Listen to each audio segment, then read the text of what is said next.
네, 깜짝 놀랐습니다. 시그널이 요즘 멋있게 만들어져 도시를 좀 더 이따 올라가야 되는데,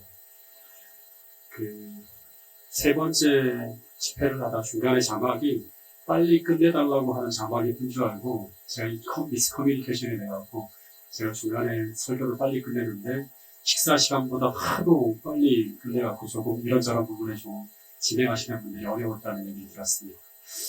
네, 지금은 충분하게 1시간을 채워달라고 말씀하셔갖고, 네, 1시간 동안 제가 여러분들하고 함께, 오순절을 꿈꾸며 진짜 말 그대로 마지막 오순절, 최초의 오순절은 언제죠? 모세가 시내산에서 10계명을 받는 때가 6월절이 지나고 난 후에 50일쯤 됐대요. 그게 첫 번째 오순절이고, 마지막 오순절은 바로 이제 사도행전 2장에 등장하는 오순절입니다. 우리는 제2의 오순절을 꿈꾸며 늦은비 성령을 기다리는 사람들이 바로 오늘 저희들인데, 그거를 위해서 또 무엇을 우리가 준비해야 될지에 대한 부분들을 함께 또 나누어 보도록 하겠습니다. 성령은 비로 상징되어집니다. 이 비는 농사와 직결되어지는 거예요. 파종기 때 내리는 비를 이른비라고 합니다. 파종기는 가을이에요, 가을. 우리하고 좀 반대예요. 수확기 때 내리는 비를 뭐라고 하는가 하면 늦은비라고 합니다. 양적으로 보면 이른비는 아주 적당한 양이 내려요. 적당한, 과하게 내리면 안 돼요. 늦은비는 많은 양이 내립니다. 중요한 것은 이 비가 때를 따라 합니다. 때를 따라. 때를 따라 적당하게 내려야지만 농사가 가능해진다고 합니다. 이 파종기 때에 적당한 비가 내려야지만 생명이 발화할 수 있고, 추수기에는 많은 양의 비가 내려야지만 이 식물이 알곡으로 연결어서 열매를 맺게 됩니다.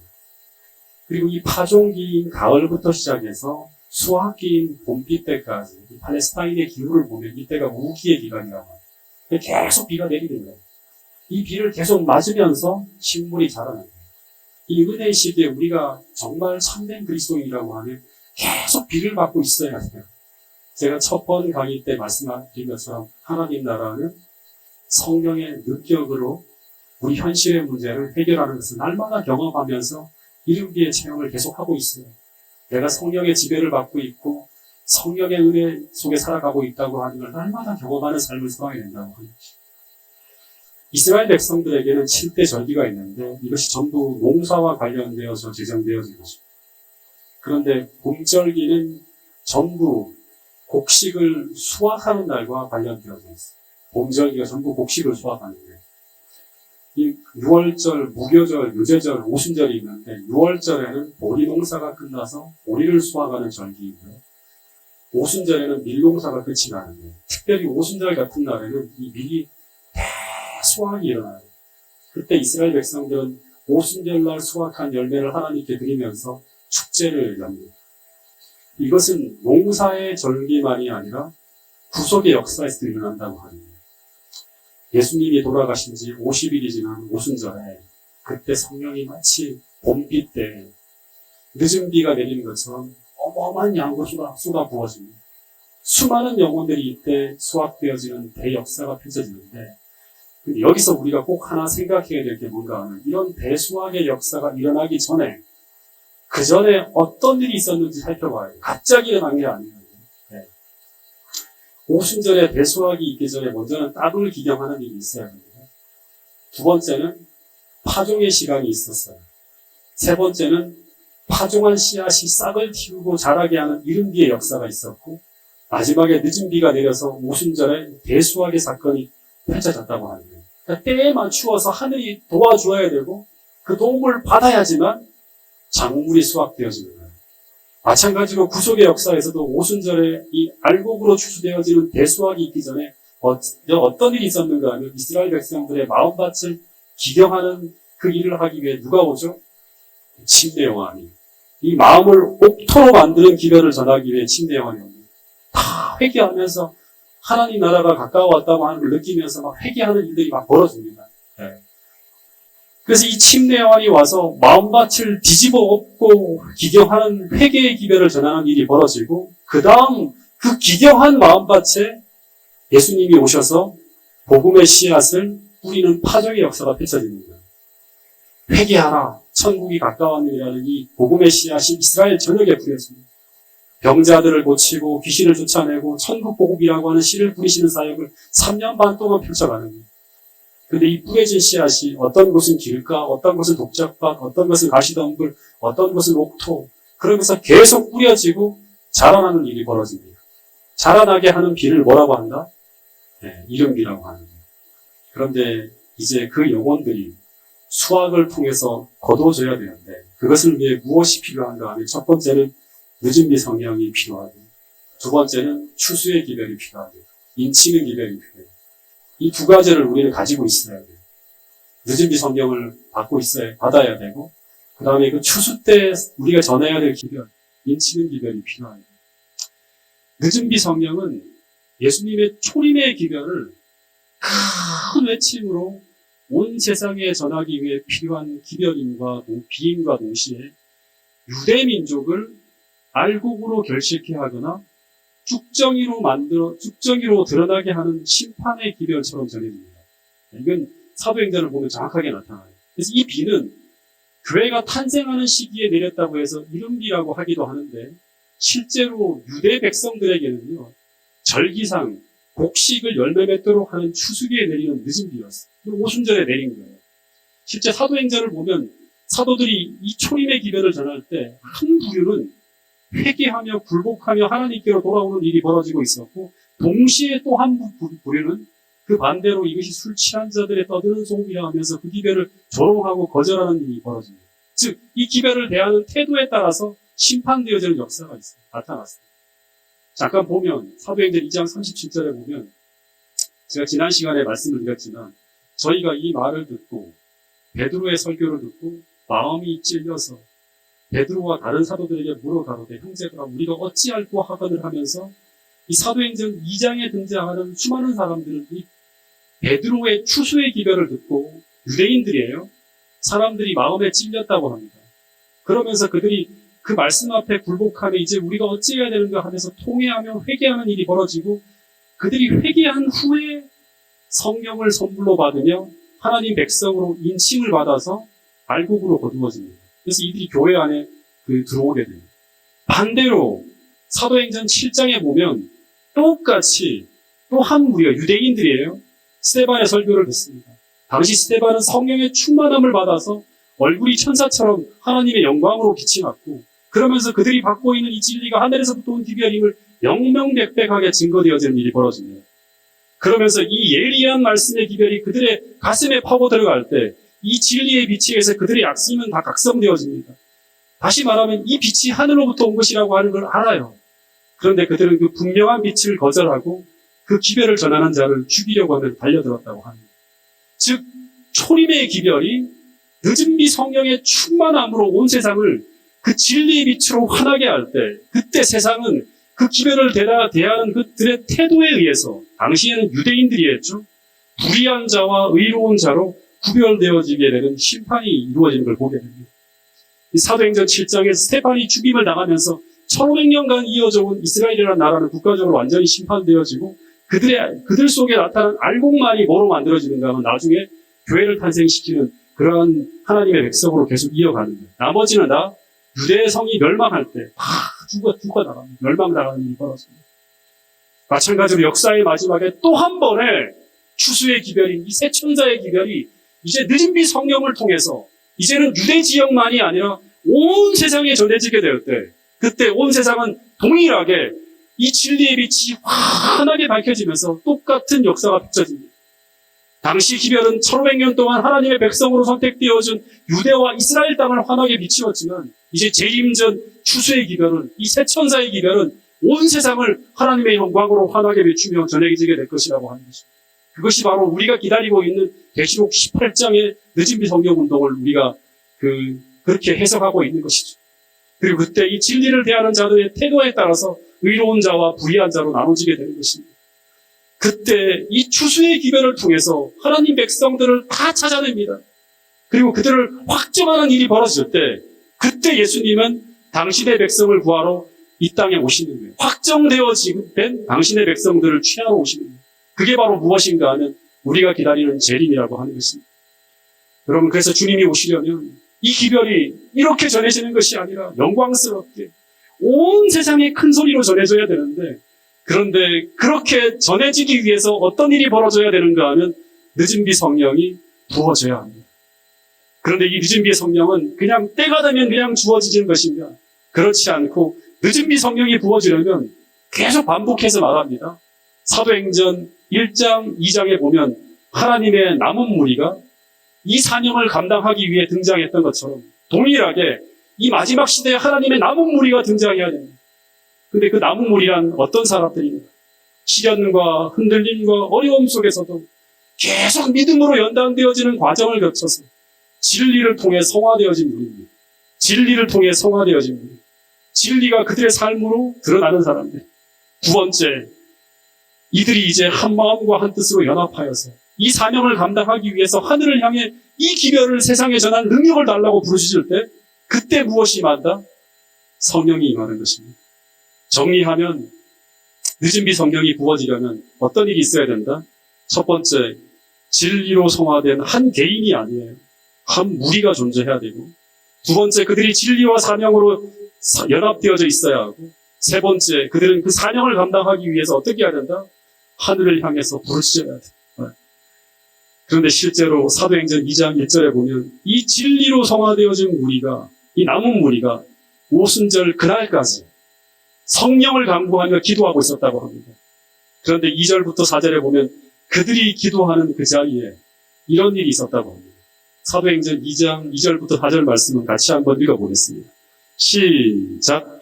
호련히 하늘로부터 급하고 강한 바람 같은 소리가 있어 그들이 앉은 온 집에 가득하며 마치 불의 혀처럼 갈라지는 것들이 그들에게 보여 각 사람 위에 하나씩 임하여 있더니 그들이 다 성령의 충만함을 받고 성령이 말하게 하심을 따라 다른 언어들로 말하기를 시작하니라.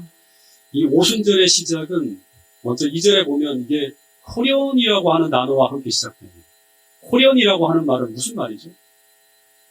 예고 없이 뜻밖의 갑자기 이런 말입니다. 당시 이 120명의 신자들은 성령 하나님이 오시는 방법에 대해서 아무것도 알지 못했다는 것입니다. 단지 그들이 아는 것은 그냥 언젠가 때가 이르면 그 성령 하나님이 임할 것이라고 하는 그 사실 하나만 믿고 계속 기도하고 있었어요. 마찬가지로 마지막에 우리에게 약속하신 그 늦은 비 성령도 이 오순절에 임한 그 동일한 방법으로 임하게 될 것입니다. 다시 말해서 아무도 예상치 못한 방법으로 호련히 뜻밖의 교회에 임하게 된다고 하는 것입니다. 그래서 오늘 우리가 늦은 비 성령이 내리는 그 자리에 서기 위해서 어떻게 해야 되는가 하면 날마다 오늘 이른 비 성령의 호소하심과 그 인도하심 속에서 매일같이 순종하며 따라가는 삶을 살고 있어요. 즉 이른 비의 빗방울이 계속 우리에게 임하고 있어야 돼요.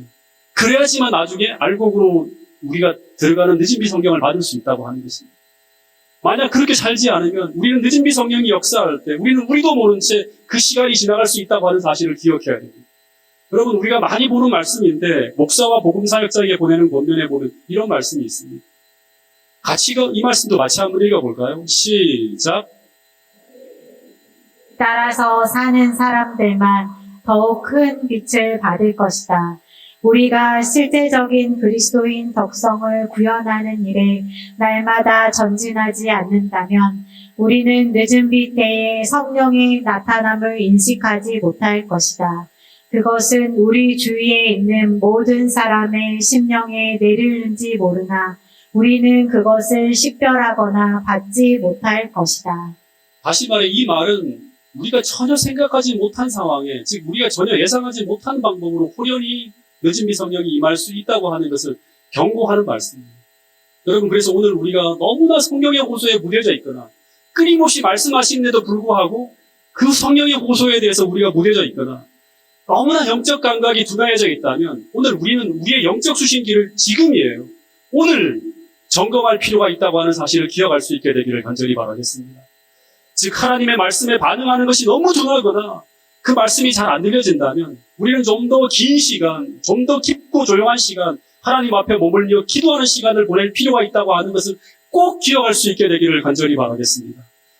잘못하면 하나님과 실제적인 연결이 끊어진 채 그렇게 살아가고 있다가 정말 결정적인 순간 내 옆에 있는 사람이 성령을 받고 있고 그들이 알곡으로 연결어져 가도 나는 그것이 성령의 역사라고 하는 것을 식별하지도 못한 채 그 순간이 지나갈 수 있다고 하는 사실을 오늘 이 목사와 복음사역자에게 보내는 권면을 통해서 여러분들의 마음속에 새길 수 있게 되기를 간절히 바라겠습니다.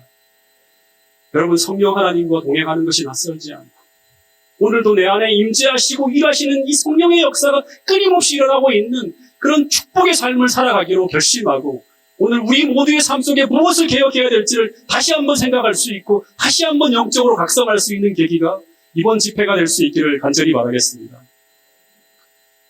제가 지난 작년이었죠. 1월, 2월에 이태능교회 부임하고 난 이후에 가장 큰 어려움을 당하는 시기를 제가 좀 겪게 됩니다. 이 코로나 시기로 인해서 그동안 교회에서 하지 못한 하나의 어떤 그 일이 있었어요. 그게 바로 뭔가 하면 부임한 그 내내 여성교 부장님이 저한테 목사님 소그룹 개편이 꼭 필요합니다. 우리는 작은 교회라고 하는데요. 그걸 반드시 해야 됩니다. 7년째, 6년째 거의 개편 없이 지내왔습니다. 이런 얘기를 해서 제가 그게 얼마나 어려운 일인지도 모르고 그냥 손을 내려 했습니다. 선교부에서 하지 말고 목회부에서 제가 하겠습니다 하고 목사님들 4명하고 거의 같이 이렇게 해서 제가 그 진행하려고 하다가 큰 문제를 제가 겪게 됩니다.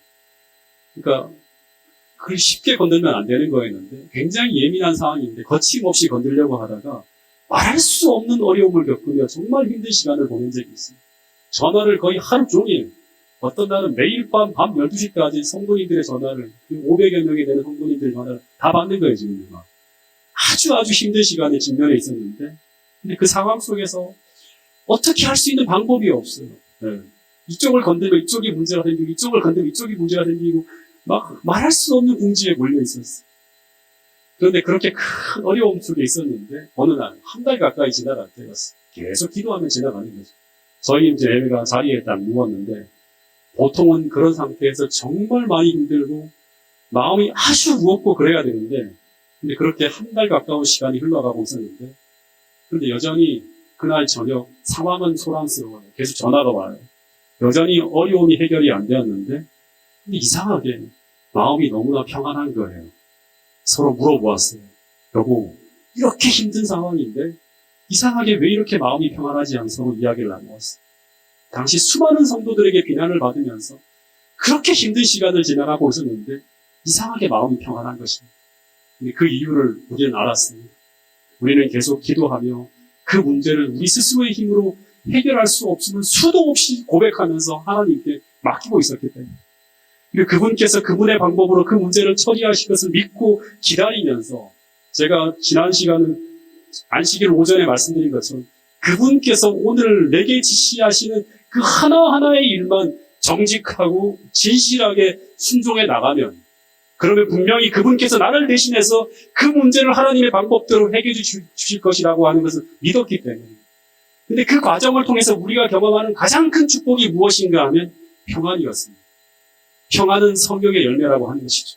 그래서 우리가 평안할 수 없는 상황에서 마음이 평안하다고 하는 것은 성령 하나님께서 우리의 마음에 거하시는 증거였고 하나님께서 우리와 함께 하신다고 하는 증거라고 하는 것입니다. 실제로 기적같이 그렇게 꼬여 있었던 문제가 하나님의 도움으로 해결되어지고요. 제가 한 게 별로 없었어요. 그리고 평안하게 3월부터 개편된 소그룹으로 시작이 되었는데 그런데 그해 모든 소그룹이 역대 가장 활발하게 활동하게 되었음을 연말에 설문조사를 우리가 하는데요. 그 설문조사를 통해 확인하게 되었어요. 그리고 올해 그 분위기는 더 확장되어지고 더 은혜롭게 나아가면서 하나님께서 교회를 이끌고 있음을 날마다 경험하며 하나님께 감사하는 그런 시간을 보내고 있습니다. 여러분, 그런데 저는 이 연초에 경험한 그 경험을 잊을 수가 없습니다. 이 경험을 하면서 저는 제 개인에게 임하는 그 성령의 빗방울을 경험하였고 더하여 그 경험을 통해서 제 개인적으로 또 한 번 믿음의 성장을 경험하는 계기가 되었다고 하는 것입니다. 이것은 개인의 경험이고 사도행전 2장에 나오는 성령 강림은 이런 이른비의 성령을 경험하는 개인이 모여서 교회가 집단적으로 체험하는 성령 강림이 바로 뭔가 오순절의 역사라고 하는 것입니다. 여러분, 그런데 오순절 당일 성령의 강림을 체험했던 120명의 사람들이 느꼈던 성령의 체험은 누가는 이렇게 기록하고 있습니다. 두 가지의 이야기로 하고 있는데 한번 같이 읽어보겠습니다. 시작. 후련히 하늘로부터 급하고 강한 바람 같은 소리가 있어 그들이 앉은 온 집에 가득하며 마치 불의 혀처럼 갈라지는 것들이 그들에게 보여 각 사람 위에 하나씩 임하여 있더니 그들이 다 성령의 충만함을 받고 성령이 말하게 하심을 따라 다른 언어들로 말하기를 시작하니라. 이 오순절날 120명의 사람들이 성령을 체험하고 난 후에 그 모든 사람들은 두 가지를 통해 성령의 역사를 경험하게 되었다고. 첫 번째는 성령 하나님이 막 임재할 때 하늘로부터 급하고 강한 바람 같은 소리를 들었다고. 바람 소리가 들렸어요. 쉬 하면서 막 소리가 들리는 거예요. 또 하나는 눈에 보여지는 것이 있어요. 처음에 하나 들렸고요. 또 하나는 눈에 보여지는 게 있어요. 그것이 바로 뭔가 하면 옆에 여기저기서 보니까 불의 혀 같은 것이 막 사람들 위에 팍팍팍 떨어지는 게 보입니다. 첫 번째는 뭐다? 성도들은 다락방에서 격렬한 바람 소리가 들려오면서 성령의 역사를 성령이 역사하고 있구나. 약속한 것이 임하고 있구나 하고 느꼈다고 합니다. 이 바람 소리라고 할 때 이 바람은 처음 하나님께서 천지를 창조하실 때 창세기 1장에 보면 그 천지 창조가 시작될 때 하나님의 여호와의 신, 다시 말하면 하나님의 성령의 바람이 쫙 부는 거예요. 천지가 창조되었습니다. 그리고 이 바람은 노아 홍수 당시에 창세기 8장에 보면 노아의 방주가 표류하고 있을 때 그때 하나님께서 바람으로 땅 위에 불게 하시며 물을 쫙 감화했다고 하는 그 엄청난 물을 한 곳으로 쫙 모으는 것을 가능하게 했던 바람이 바로 이 성령의 바람이라고 하는 것입니다. 이 바람은 또한 이스라엘 백성들이 출애굽을 할 때 출애굽기 14장 21절에 보면 하나님은 이스라엘 백성들의 구원을 위해 하나님께서 홍해 바다를 가르실 때 그때 불던 그 엄청난 능력의 바람, 동풍이 바로 성령의 바람이었습니다. 그리고 예수님께서 요한복음 3장에 보면 니고데모와 대화하실 때 인간의 거듭남을 설명하시면서 인간이 거듭날 때 그때 부는 바람도 성령의 바람이었다고 합니다. 그런데 이 바람이 어디에 불고 있다? 오순절 다락방에 불고 있다고 합니다. 천지를 창조하고 그 엄청난 노아 홍수의 물을 줄게 하고 이스라엘 백성의 구원을 위해서 홍해를 가르고 사람을 거듭나게 하던 그 능력의 바람이 이제 오순절날 또다시 급하고 강하게 다락방에 막 불고 있었다고 하는 것입니다. 그리고 다락에서 함께 기도하던 모든 사람들이 이 바람 소리를 듣고 있었다고 합니다. 그리고 난 후에 이 바람이 불고 난 이후에 나타나는 모든 변화는 무엇이다? 우연이 아니라 성령의 역사임을 모두 다 느낄 수 있을 만큼 강력한 성령의 바람이 다락에 몰아치고 있었다고 하는 것입니다.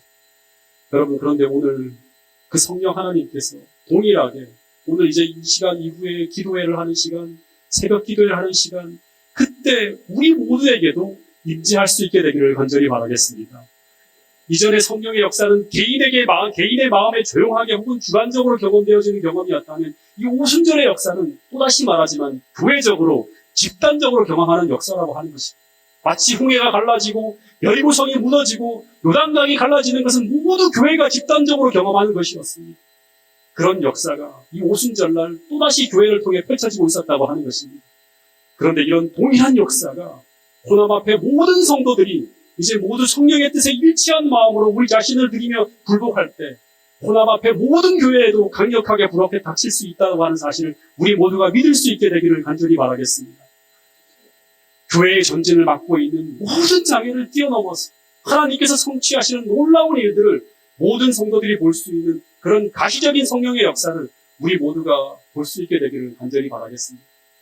도저히 구원받을 수 없는 사람들이 구원을 받고 회심할 수 없는 사람들이 회심하고 술을 끊을 수 없는 사람들이 술을 끊고 악습을 끊어내면서 하나님 앞에 굴복하는 하나님만이 하실 수 있는 일들이 우리 교회를 통해 일어나는 그런 놀라운 교회들이 고난 앞에 모든 교회들이 될 수 있기를 간절히 바라겠습니다.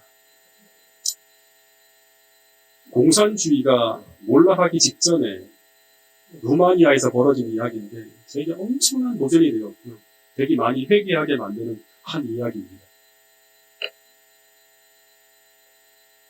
이 사람은 당시 50만 달러 이상을 벌어들인 그 당시 1990년대 성공적인 사업가였습니다. 이 사람이 또 독일 회사와 딱 협업을 하면서 수입이 4배로 늘어나서 200만 달러를 벌어들입니다. 그 어마어마한 그런 수입을 올리고 있었는데 이 사람은 그 당시에 루마니아에서 아주 신실하게 복음을 위해 살아가는 한 평신도였어요. 그런데 이런 사람을 루마니아 합회에서, 재림교회 루마니아 합회에서 이 사람에게 정식 목회자로 일해달라고 하는 요청을 합니다. 이 사람은 이 하나님의 부르심의 음성을 들었을 때 어떻게 하는가 하면 즉시 자신을 헌신하기로 작정하고 자신의 모든 사업을 정리합니다. 200만 달러나 벌어들이는 어마어마한 사업가입니다. 그리고 부인과 함께 자신의 모든 것을 주님께 드리기로 결정합니다. 좋은 집과 자동차 다 팔고요. 자기가 소유했던 모든 재산을 다 하나님께 바칩니다. 그래서 자신의 수입이 과거의 수입의 1000분의 1도 안 되는 250달러의 월급을 받고 목회에 헌신합니다. 그리고 이 사람이 루마니아에 있는 어느 한 작은 교회를 이제 맡게 됐는데 그 교회가 어느 정도였냐면 만신창이의 진짜 엉망진창의 그런 교회였다고 합니다. 교인 수도 얼마 안 돼요. 글을 읽어보면 사람들이 질투와 뒷담화가 난무하고 그 작은 교회인데도 주도권 다툼인 막 진짜 서로 누가 우위를 점하려고 하면서 막 다툼이 벌어지고 있는 완전히 희망이 보이지 않는 그런 교회였다고 합니다.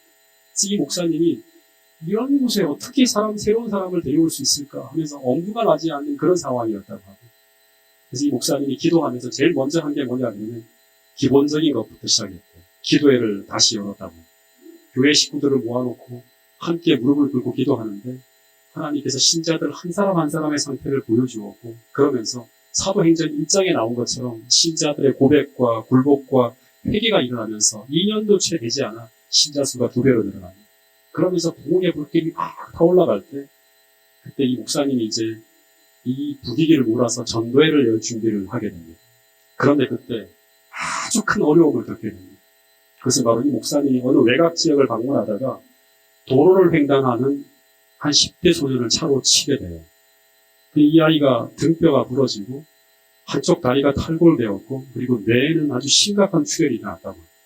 이 목사님이 급하게 이 아이를 데리고 병원으로 데려갔는데 그런데 의료진이 이 아이를 살리기 위해 최선을 다했지만 그 아이가 죽어요. 그리고 이 아이를 안치실로 딱 옮기는데 당시 죽은 아이는 19살짜리 아이였어요. 그 동네에서 모르는 사람이 없는 그런 아이였다고. 왜냐하면 이 아이는 운동통합능력 증후군으로 수족을 못 쓰는 아이죠. 저는 아니. 더하여서 아이가 이 말을 더듬는 아이였다고 합니다. 그런데 이제 재림교회 목사가 그 마을에서 가장 잘 알려진 한 어린 소년을 죽인 거예요. 그것도 언제? 전도회를 앞두고 사람들이 오겠습니다. 그때 이 목사님이 이 어린 소년의 시신 곁에서 그 아이를 위해서 이렇게 기도했다고 합니다. 하나님, 방금 전까지 살아있던 젊은이를 제가 죽였다는 것을 사람들이 듣고 이 마을 사람들이 뭐라고 할까요? 그들은 내가 목사라고 하는 것을 압니다. 하나님, 필요하다면 나의 생명을 기꺼이 이 아이와 바꿀 마음이 있습니다.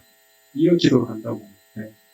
더하여 하나님께서 선택하신다면 이 아이의 생명이 다시 그에게 돌아올 수 있게 한다고 하는 걸 저는 압니다. 왜냐 그러면 천지를 창조하시고 노아 홍수 당시에 그 물을 줄게 하시고 기적같이 홍해를 가르신 그 천지를 창조하신 하나님께서 살아계시지 않습니까? 하나님 그의 생명이 다시 그에게로 돌아오게 해주세요. 그래서 간절히 기도했다고 합니다. 그런데 의사가 그 목사님에게 뭐라고 이미 소년이 죽었고 현실을 이제 직면하세요. 이제 끝났습니다. 이런 말을 막 했대요. 그런데도 이 목사님과 사모님은 하나님 앞에 온 마음을 지새우며 그 소년을 살려달라고 기도했다고 합니다.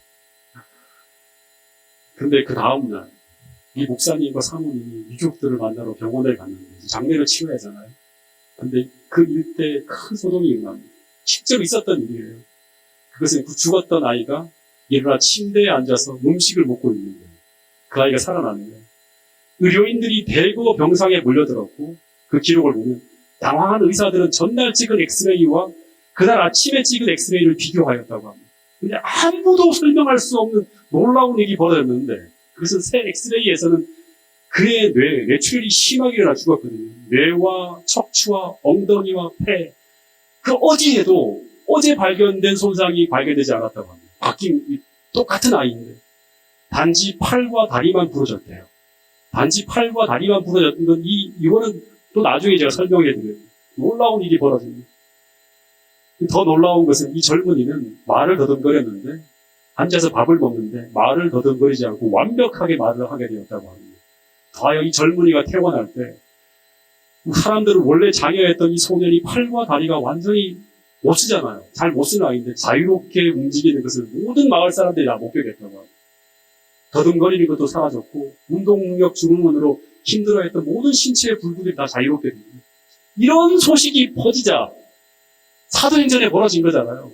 안진뱅이가 일어나고 하는 거잖아요. 중풍병자가 일어나고 전도회가 시작될 때 어떤 일이 벌어졌을까? 온 마을 사람들이 다 교회로 나와서 교회를 가득 메웠다고 합니다.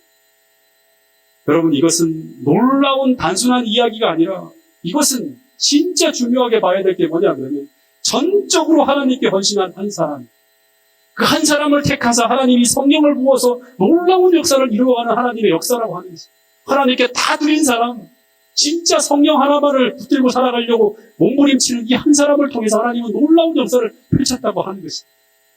그 사람이 파엘이라고 하는 사람인데 이 사람은 론 클로제 목사님의 제자였는데 지금도 미국에서 목회를 하고 있는 목사님이라고 합니다. 여러분, 성령이 역사하면 모든 장애를 뛰어넘는 놀라운 역사가 일어날 것입니다. 여러분, 이 사실을 믿고 우리도 다시 한번 성령의 역사만을 구하는 것이 아니라 오늘 하나님의 사랑으로 불타오르는 그런 마음을 가지고 주님 앞에 정말 헌신한 마음을 가지고 우리의 마음을 다 드릴 수 있는 그런 호랑 앞에 성도들이 될 수 있기를 간절히 바라겠습니다. 이 땅에 어떤 것보다 더 좋은 선물, 성령의 선물을 구하는 그런 성도들을 거듭나는 호남 앞에 모든 교회의 성도들이 될 수 있기를 간절히 바라겠습니다. 또 하나, 성령의 임재가 어떻게 또 일어나는가 하면 불의 혀로 나타났다고 합니다. 네. 다시 말해서 먼저는 바람 소리가 막 들리고 그리고 불의 혀 같은 것이 임하는 성령 강림의 증거들을 사람들이 보았다고 하는데 그리고 나서 이들에게 나타난 현상이 있었어요. 그것이 무엇인가 하면 방언이 터지는 거였습니다. 그럼 이 방언이라고 하는 것이 무엇일까요? 본문에 보면 불의 혀같이 갈라지는 것이 저희에게 보였고 그 다음에 그들은 방언을 시작했다고 합니다. 이것은 성령이 어디에 임한 거예요? 입에 임한 거예요. 입에.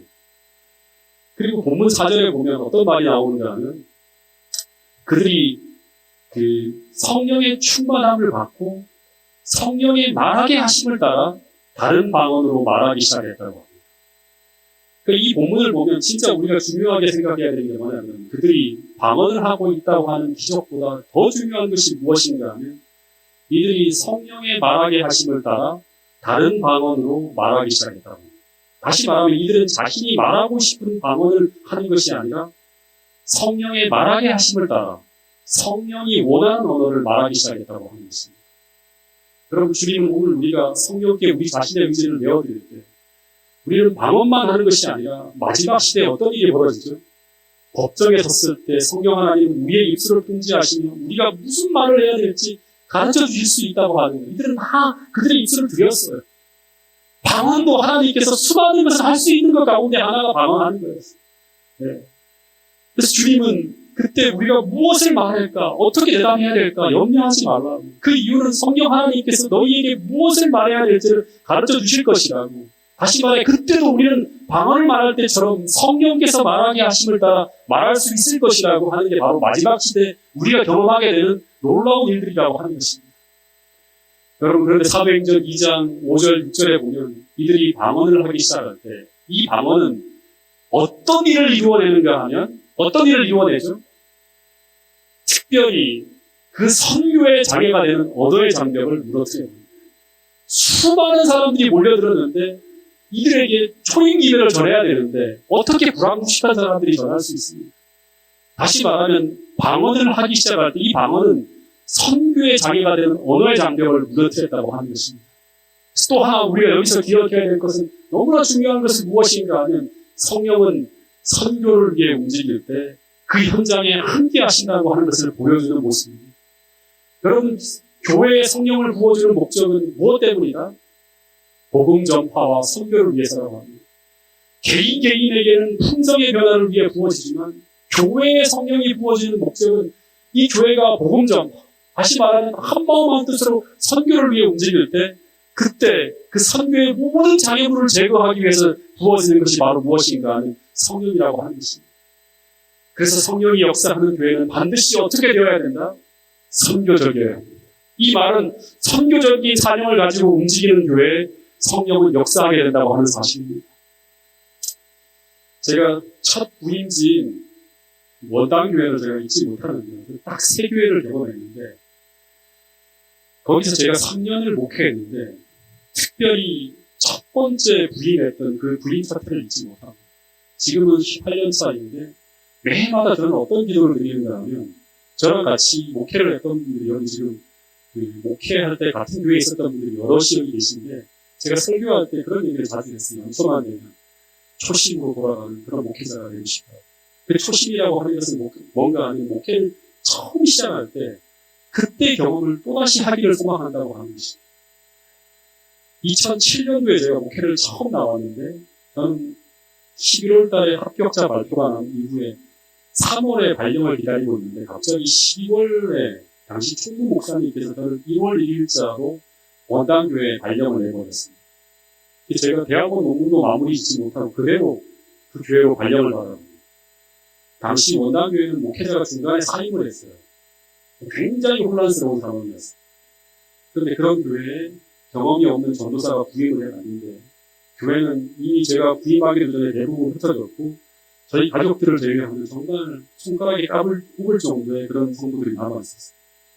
재무보고를 배운 대로 대학원에서 목회를 나가면 어떻게 순대 목사님들은 배웠는데 전 재무보고를 받으라고 하는데 통장은 전부 비어있고 교회 이전부터 너무나 거대한 문제가 다 놓여져 있는 거예요.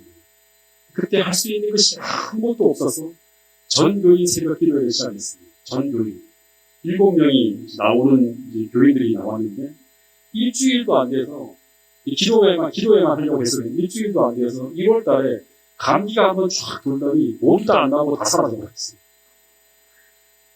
근데 어떻게 하다가 저 혼자 기도하고 있는데 제가 인근의 교회에서 사경회를 갔는데 제가 새벽 기도회를 한다는 얘기를 듣고 그 고양시 원당 주변에 있는 성도들이 우리 교인들이 아닌 분들이 모여왔어요. 그래서 대략 한 7명 정도가 어떻게 새벽 기도를 했냐면 3년 동안 거의 하루도 안 빠지고 새벽 기도를 했어요. 근데 그때 새벽 기도회는요, 진짜 너무너무 뜨거운 기도회였어요. 보통은 뭐 1시간 뭐 이렇게 하는 게 아니에요. 2시간, 길어지면 몇 시간씩 합니다. 새벽 기도회. 그 새벽 시간 교회 문제부터 교회의 필요, 선교적 필요를 놓고 기도할 때 놀라운 것은 그 새벽에 기도한 제목들이 놀랍게 성취되어져가는 역사를 보는 거예요. 그러니까 이분들이 흩어질 수가 없는 거예요. 3년 동안 똘똘 뭉쳐서 새벽 기도를 해서 가는 거예요. 첫 번째 그 스타트는 뭐냐면 부임한 지 일주일도 채 안 되는 이론이었습니다. 어떤 한 집사님께 제가 전화를 드렸어요. 교회 나오시라고. 이런 양이었어요. 근데 그 교회에 너무나 큰 상처를 받아서 교회 나오지 못하고 있었는데 제가 이 집사님에게 제가 방문을 하겠다고 전화를 드렸더니 집사님이 화를 내요. 올 생각도 하지도 말라고 그딴 교회 절대로 안 나간다고 하면서 팍 전화를 끊는 거예요. 그 이야기를 듣고 할 수 있는 건 뭐냐 그러면 그분 이름을 딱 적고 기도 수첩에다가 기도하는 날짜, 시작의 날짜가 있고 계속 기도합니다. 새벽 기도팀과 더불어서 얼마나 간절히 기도했는지 그때의 열기가 지금도 느껴질 만큼 그렇게 간절하게 했습니다. 근데 일주일 후에 다시 전화를 합니다. 기도했는데 혹시 어떤 일이 있을까? 딱 전화를 드렸는데 놀라운 것은 그분이 방문을 오라고 하는 거예요. 방문을 갔는데 놀라운 것은 그분이 곱게 옷을 차려입고 상을 펼쳐놓고 우리를 맞이하는 것입니다. 그리고 하시는 말씀이 뭐냐면 제가 전화를 한 후에 그 날짜가 있잖아요. 그날 밤에 꿈을 꿨대요. 어떤 낯선 젊은이가 아주 힘든 곳으로 막 들어가려고 하는 것을 보고 자신이 그 청년의 다리를 붙잡고 가지 말라고 막 말리면서 소리를 지르는 꿈을 꿨어요. 소리를 지르다가 남편이 막 말려서 왜 그래 해서 했다고 하는 거예요. 근데 혹시 이상하다 생각을 하고 있는데 그 다음에 평소 전화가 없던 미국에 있는 친구가 전화가 왔대요. 어떤 전화가 왔냐면 교회를 좀 나가라고. 그 다음날 또 전화가 왔는데 그 사람은 그 집사님의 친구의 친구라고 합니다. 근데 그분이 누군지 지금도 몰라요. 근데 그분이 하는 말이 고재훈 전도사가 그곳에 발령을 받아갔는데 제발 좀 도와달라고 하는 이야기를 했다고 합니다. 근데 이분이 그 꿈과 이 두 분의 전화를 받고 하나님이 나를 부르신다고 하는 생각으로 마음을 주고 들고 제가 전화를 하자 바로 마음이 다 준비돼서 방문을 받았고 그 다음 주부터 1년 양에 회복되어져서 제가 떠나는 순간까지 교회를 열심히 다녔다고 합니다. 이 이야기를 하면서 우리가 연합하여 이 이야기를 같이 교인들이 같이 기도하는 분들이 같이 경험했잖아요. 우리가 연합하여 기도할 때 하나님께서 어떻게 우리를 도우시는지를 확인하게 되는 첫 번째 스타트였어요. 우리가 기도할 때 하나님은 그 영혼의 마음에 꿈으로 터치하시고 그 사람을 어떤 사람을 통해 호소하게 하여서 그로 하여금 교회로 다시금 돌아올 수 있도록 모든 걸 하나님께서 하고 계시는 거예요. 누가 전도를 한 거예요? 제가 한 거예요? 성도들이 한 거예요? 하나님이 전도하시는 거예요. 하나님의 전도라고 하는 거예요. 마음으로 움직이시는 이런 전도. 이게 바로 성령을 통해서 하게 되는 전도라고 하는 것입니다. 여러분, 이 역사가 어디에 나오니까? 사도행전에 보면 고넬료가 전도되어지는 모습에 나오죠. 베드로가 기도하고 천사가 그 둘의 마음을 움직여서 만나기 위해서 결국에는 교회로 인도하는 역사가 바로 사도행전에 나오는 하나님의 전도의 모습이라고 하는 것입니다. 또 한 사례를 이야기하면 사람이 너무 없으니까 이분이 오늘 제가 코남 앞에 제가 이 장막 공개로 온다고 하니까 전화를 해서 이분하고 통화를 했습니다. 근데 이분 제가 하나님께 일할 동력자를 보내달라고 기도하고 있었어요. 일꾼이 너무나 없어서 계속 기도하고 있었습니다. 그러던 중 어떤 한 집사님의 전화가 왔습니다. 이분이 고양시 쪽으로 이사를 왔다고 하는데 너무나 반가운 마음에 막 들떴어요. 제가 좀 말이 빠르고 막 흥분하고 그러잖아요. 제가 전도사인데요. 지금 정신없이 설교하면서 너무나 분주하게 뛰어다니고 있는데 교회가 너무 힘든 상황이라고 하면서 함께 와서 일해달라고 부탁을 드렸어요. 그리고 전화를 끊었는데 제 옆에 있는 아이가 저를 보고 여보 그렇게 이야기하면 누가 오겠냐고 하면서 막 화를 내는 거예요. 교회가 참 이렇게 있다 하지만 어렵다 힘들다 하는 얘기를 막 하는 거예요. 아니나 다를까 그분이 오지 않는 것입니다. 한 달 뒤에 이분이 또 전화가 왔어요. 지난번에 전화를 건 사람인데 교회 위치가 어떻게 된다고. 그래서 제가 설명을 하는데 옛날에 그 원남교회 진짜 힘들거든요. 어디에서 몇 버스에서 내려서 어디로 고부라져서 어떻게 바꿔서 어떻게 들어가고 어떻게 들어가면 2층 교회, 2층 교회가 있다고 설명하는데 아주 깊숙이 몇 번을 반복해 설명을 했어요. 이분이 찾아오겠다고 합니다. 때를 맞추러 갔는데 이분이 교회를 찾고 찾다가 큰 창고에 찾아왔어요. 이분이 하시는 말씀이 이분이 근처에 있는 고양중앙교회를 갔는데 이상하게 자꾸만 원당교회로 가라고 하는 음성이 들리더라고요. 근데 이분이 이 음성을 거역하지 못해서 다시 전화를 하고 찾아왔는데 너무나 교회를 찾기가 어려워서 돌아갈까를 몇 번을 생각하다가 꼭 이 교회로 가라고 하는 그 거역할 수 없는 음성을 들고 왔다고 하는 것입니다. 저는 하나님께 동력자를 보내달라고 기도하고 있는데 그 기도의 응답에서 하나님 보내주신 분이 아닐까 생각을 했어요. 그런데 진짜 그랬습니다. 이때부터 이 한 분이 교회에 가세하면서 엄청난 일이 벌어집니다. 그때부터 이분이 새벽 기도회 같이 참석해서 새벽 기도회를 엄청나게 뜨겁게 만들어줘. 이분은 한 번 기도하면 오전 내내 기도할 때도 있어요. 새벽 4시, 5시에 와서. 그리고 이분이 전도지를 가방에 가득 채워서 이 원당 지역 전체를 나눕니다. 이분을 모르는 사람이 없습니다. 모든 가정을 다 방문해서 어떤 일이 벌어지는가 하면 기도하고 노는데 생자들이 구도자를 전도해야 됩니다. 집집 방문으로 이분이 전혀 낯선 일요일교회 권사님을 첫 번째로 스타트로 침례를 주고 화장품 가게를 운영하는 구세군 집사님이 이분을 통해서 나오게 돼요. 침례를 받은 12월 달에. 그래서 이분을 통해서 너무나 놀라운 기도의 능력으로 기적 같은 일들이 계속 펼쳐지는 거예요. 근데 우리가 그렇게 기도할 때 수도 없이 불가능한 일들이 하나하나 벌어지면서 정말 몇 년 동안 방문했지만 나오지 않던 분들이 나오고 도저히 상상할 수 없는 분들이 침례가 쭉 이어지면서 전혀 새로운 생명이 싹틀 수 없는 그 원당교회에서 그해 9명이 침례를 받았는데 그런데 이 침례 받은 분들이 너무나가 헌신적으로 교회 중심에서 일해 주어서 그 침례 받은 분들을 통해서 청년회가 부흥하고 또다시 많은 이런 양이 회복되어지고 꼭 필요한 동력자들을 하나님께서 보내주셔서 그해 1년 새 교회가 꽉 차게 되었는데 우리는 그때 1년 동안의 기도 목록을 살펴보았다고 합니다. 1년 동안 주보에 올려주었던 그 기도 목록에 있는 사람들이 전부 다 응답되어져서 자리에 앉아있는 것을 보면 우리는 입이 다물어지지 않았다고 하는 것입니다. 그것은 전부 누가 한 일입니까? 하나님이 하신 일이었어요. 심지어 정말 저를 힘들게 하는 한 말씀꾸러기 집사님이 이분이 또 이 방송을 들을지 모르겠는데 제가 이런 말을 했습니다.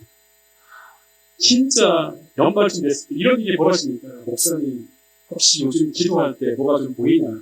이런 말을 하는 거예요. 마치 전쟁이처럼 생각을 하는 거예요.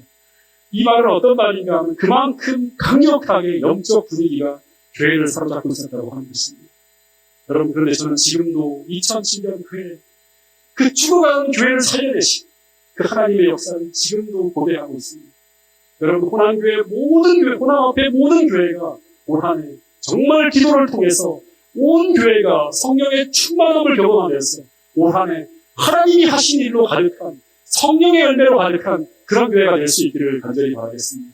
그러면서 오순절이라고 하는 것이 어떻게 이루어진다고 하는 것은 우리 모두가 꿈에도 꿀 수 없는 것이 아니라 가시권 내에 들어가는 그런 놀라운 역사를 경험하면서 주의 오실 길을 준비할 수 있는 호남 앞에 모든 교회들이 될 수 있기를 간절히 바라면서 오늘 말씀을 드리겠습니다.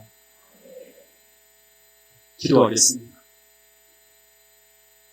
하늘 아버지, 정말 오순절이라고 하는 그 늦은비 성령이 역사할 때 하나님께서 하신 일로 가득한 그런 교회가 초기교회였다는 사실을 우리가 배우게 되었습니다.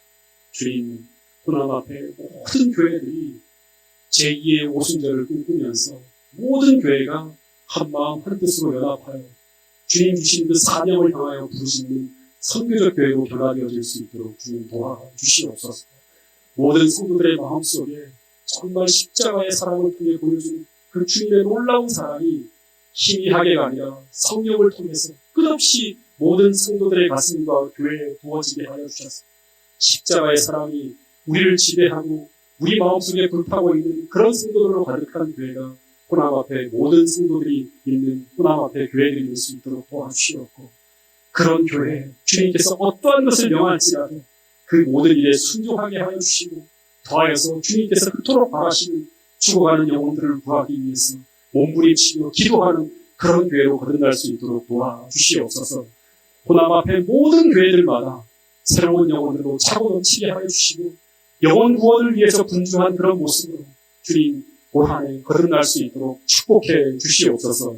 이제 남은 시간도 주님 함께 하여 주셔서 마지막 순간까지 우리에게 말씀하여 주시고, 우리가 그 하나님의 기별을 통해서 더 거듭나고 하늘과 가까워지는 그런 축복을 경험할 수 있도록 인도하여 주시옵기를 예수님 이름으로 기도드리겠습니다. 아멘.